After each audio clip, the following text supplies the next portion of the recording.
טוב, עוד שיר קטן ונחמד שמתאים לקונספט.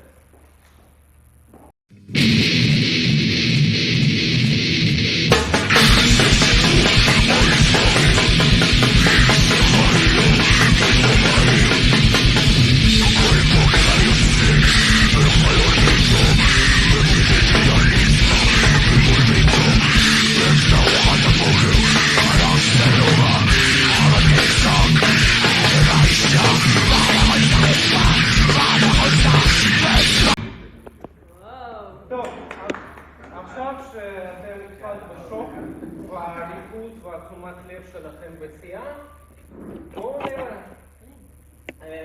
יש פה הרבה מיילים, הרבה מספרים, כולכם תקבלו את המצגת אחר כך. התכלס זה כשעושים חיפוש בגוגל ומחפשים איזשהו שירות, שלושת התוצאות הראשונות האורגניות, כל יום שעובר, בכל העולם במצטבר 5.8 מיליארד לחיצות.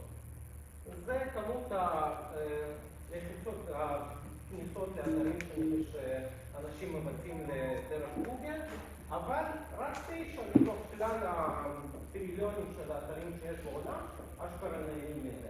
כל השאר לא באמת מדורגים בין שלושת הראשונים, ומי שלא שם מתעלמים ממנו. אז למה גוגל בעצם יכול להביא לידים חמים כמעט כמו הפניות דרך בידיים? כי לגבי האמון של אנשים בגוגל, כבר ראיתם את המספרים, מי שמחפש בגוגל זה מישהו שכבר החליט, הוא יודע מה הוא רוצה, והוא מחפש רק למי לקנות את זה, בין אם זה שירות או מוצר. הכל מדהים. כל לקוח שלי שאני מגדל לו אתר, יודע כל חודש כמה אנשים הגיעו לאתר ספציפי דרך גוגל. גם אם הוא השקיע אלפי שקלים בקמפיינים ממומנים, זה לזכותו של הקמפיינר. אצלי יודעים כמה הגיעו דרך לאתר, דרך התוצאות האורגניות בלבד, כמה אנשים השאירו פרטים, כמה התקשרו, כמה השאירו הודעה בוואטסאפ, ומי שיש לו CRM מסודר יודע עד השקל האחרון כמה כסף זה הכניסו, ואפשר לראות כמה הוא שילם לריטיילר, כמה הוא הרוויח, ולראות שזה משתלם. וכשאתה כבר מקודם, זה באמת משתלם. ואת כל זאת אפשר לשפר, כי גוגל בעצמו רוצה שאנשים יהיו מרוצים ממה שהם נותנים בגוגל, אז יש תוכנות חינמיות שגוגל נותן של אנליזה, בשביל באמת רק להגדיל את זה ולעשות לזה סקייל. אנחנו ב-D&I כולכם חושבים שבתחום שלי זה בעיקר מפה לאוזן. אז כל אחד שימצא את השם שלו בסדר אלפביתי, שימו לב, זה ביטויי חיפוש שאנשים כבר מחפשים בגוגל. יש פה כמה נגידי הודעה שתראו שיש כל מיני חיפושים. אני מקדם בדרך כלל לאתר תדמית של עסק, שהוא לא חנות אינטרנט לאתר תדמית, עבור 20-30 ביטויים. כלומר, אלפי חיפושים, ברגע שאתה נמצא עבורם בתוצאות האורגניות של גוגל, הוא מקבל פניות מעולות. אז לא צריך בשביל להיות בין ה-9% של האתרים האלה. שימו לב, אם אתם חושבים לרגע על מתחרה שלכם, שאתם יודעים שבנה אתר, 91% סבירות שחוץ מהשם שלו, אם מחפשים אותו, הוא לא הופיע אף פעם בשום חיפוש. מה צריך זה באמת להיות שם? אתר תקין שבנו על פלטפורמה של וורדפרס, הפניות טובות, אליזה. אמון במקדם אתרים שהוא הרשות המחוקקת, שופטת ומבצעת של התוכן שיש באתר. זה נחמד שבעל עסק ישב לילות וימים וכתב על זה שיש לו עסק וזה עסק נהדר והגון. אני זה שיודע איך לגרום לתוכן של האתר להקפיץ אותו למקומים הראשונים. קישורים מאתרים אחרים ונישות רלוונטיות, קרובות ואתרי חדשות. קישור הטקסט הכחול הזה שהם לוחצים עליו, ברגע שסתם לדוגמה יש אתר של עורך דין בעיני משפחה שמופיע ראשון עבור הביטוי הזה, אם מתוכו הוא מקשר לאתר של עורך דין מקרקעין לדוגמה, אז גוגל יגיד בואנה, זה כנראה עורך דין מקרקעין באמת רציני והוא ידרג אותו יותר גבוה.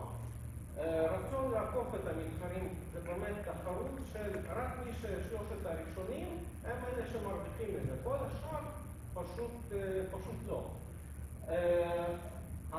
הבנה של השקעה לטווח ארוך. כי בדרך כלל לוקח 4 עד 6 חודשים לעסקים בארץ עד שהם מתחילים ליהנות מזה. עד אז זה בעצם השקעה, מה שנקרא בתקווה להצליח. ולכן משלוש אלף פלוס מע"מ בחודש, שזה שבריר של משכורת שמשלמים לעובד, שלאו דווקא יביאו את הכמות של לקוחות חדשים לעסק. אז האם זה מתאים לכולם אחרי שראיתם על כמות החיפושים? לצערי לא. רק למי שקודם כל רוצה שהעסק יגדל ויש לו תשתית, בעצם לתת מענה למספר הולך וגובר של לקוחות, או להעסיק אנשים שיעסקו בזה. לא מדובר בגלגל הצלה לעסק שעוד ברגע קורס וצריך שיקרה נס שיגיעו אליו הרבה לקוחות. רונן בריל יודע להפעיל קמפיין, תוך יממה כבר יכול להביא לידים. אבל קידום אתר בגוגל בתוצאות אורגניות זה לוקח זמן. וזה מונח בתורתית נוסף לעסק שכבר עומד על הרגליים, קיים לפחות איזה שנה-שנתיים, ורוצה להגדיל את כמות הלקוחות שלו. לרוב זה מרגיש יקר לאנשים שהוואן מנשור ורוצים להישאר כאלה. סתם דוגמה, מעשה לא באמת חייב את זה. אם יש לך, נגיד, מספיק אנשים למלא את הלו"ז שלך, והידיים שלך עייפות אחרי כמה לקוחות כל יום. אז מפה לאוזן, גוגל מיי ביזנס, B&I, פייסבוק, יש כלים גם חינמיים שיכולים לפוצץ את הלו"ז ל-one man show. זה יותר מתאים לעסקים של לפחות כמה עובדים.